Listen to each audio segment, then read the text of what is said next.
इस दिन दो धार्मिक पर्व मनाए जाते हैं, लक्ष्मी पंचमी और मासिक कार्तिकेय। दोनों ही दिन धन, समृद्धि और भगवान की कृपा से जुड़े माने जाते हैं। आइए इन्हें विस्तार से समझते हैं। क्या आपने कभी सोचा है कि माता लक्ष्मी कुछ घरों में बहुत जल्दी प्रसन्न क्यों हो जाती है और कुछ घरों में टिकती ही नहीं? लक्ष्मी पंचमी क्या है? लक्ष्मी पंचमी चैत्र मास के शुक्ल पंचमी को मनाई जाती है।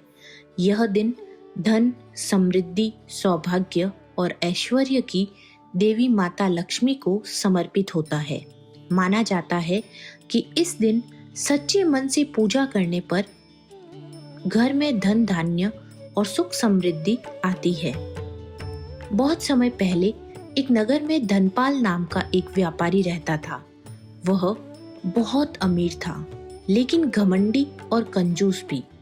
वह कभी गरीबों की मदद नहीं करता और हमेशा अपने धन का अहंकार करता। एक दिन माता लक्ष्मी एक साधारण स्त्री के रूप में उसके घर आई और भोजन मांगा। धनपाल ने गुस्से में कहा, मेरे पास फालतू लोगों के लिए समय नहीं है, जाओ यहाँ से। माता लक्ष्मी वहां से चली गई। कुछ ही समय में धनपाल का व्यापार घाटे में जाने लगा और धीरे धीरे उसका सारा धन खत्म हो गया। उसी नगर में एक गरीब स्त्री रहती थी। वो रोज भगवान की पूजा करती और जरूरतमंदों की मदद करती। एक दिन माता लक्ष्मी उसे स्त्री के घर आई। उसने प्रेम से उनका स्वागत किया, भोजन कराया और सेवा की।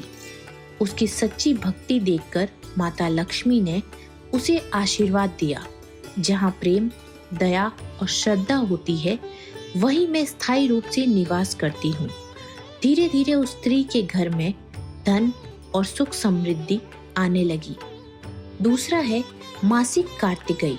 क्या आप जानते हैं कि भगवान कार्तिकेय का जन्म एक बहुत अद्भुत और रहस्यमय घटना में हुआ था। मासिक कार्तिकेय हर महीने कृतिका नक्षत्र के दिन मनाया जाता है। यह दिन विशेष रूप से भगवान शिव के पुत्र कार्तिकेय, मरुग्न या स्कंद को समर्पित है। दक्षिण भारत में यह दिन बहुत श्रद्धा से मनाया जाता है। एक समय तारकासुर नाम का एक असुर बहुत शक्तिशाली हो गया था। उसने देवताओं को हराकर तीनों लोकों में आतंक फैला दिया। उसे वरदान मिला कि उसका वध केवल भगवान शिव के पुत्र द्वारा ही होगा। लेकिन उस समय भगवान शिव गहरे तप में थे। देवताओं ने प्रार्थना की, तब शिवजी के तीसरे नेत्र से 6 अग्नि चिंगारियां निकली।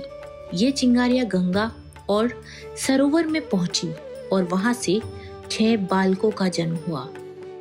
6 कृतिका देवियों ने उन बच्चों का पालन पोषण किया। बाद में माता पार्वती ने उन्हें मिलाकर एक ही बालक बना दिया। वही भगवान कार्तिकेय बने। बड़े होकर कार्तिकेय ने तारकासुर का वध किया और देवताओं को मुक्त किया।